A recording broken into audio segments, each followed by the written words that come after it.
সক্রিয় মৌসুমী বায়ু এবং উজানের ভারী বৃষ্টির প্রভাবে দেশের কয়েকটি নদীর পানি এখনও বিপদসীমার উপর দিয়ে প্রবাহিত হচ্ছে।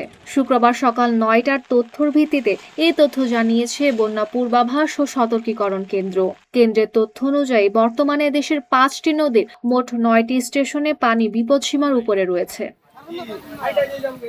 এর মধ্যে সাঙ্গু নদীর বান্দরবান ও দোহাজারী, মাতামুহুরী নদীর লামা ও চিরিঙ্গা, কুশিয়ারা নদীর মারকুলি ও ফেন্সুগঞ্জ, মনু নদীর মনু রেলওয়ে ব্রিজ এবং মৌলভীবাজার এবং খোয়াই নদীর বল্লা পয়েন্টে পানি বিপদসীমা অতিক্রম করেছে।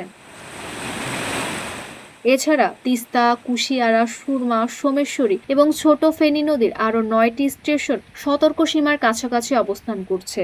বন্যা পূর্বাভাস কেন্দ্র জানিয়েছে, গত ২৪ ঘন্টায় ভারতের চেরাপুঞ্জিতে সর্বোচ্চ ১০৯ মিলিমিটার বৃষ্টিপাত রেকর্ড করা হয়েছে।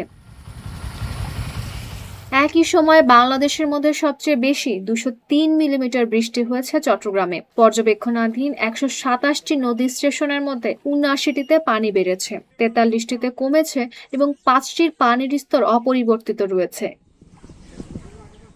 পরিস্থিতির কারণে নদী সংলগ্ন নিম্নাঞ্চলে জলাবদ্ধতা ও বন্যার ঝুঁকি বাড়তে পারে বলে আশঙ্কা করা হচ্ছে।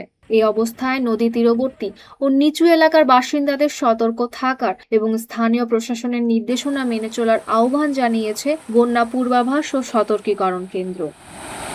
Desk report, Dhaka post.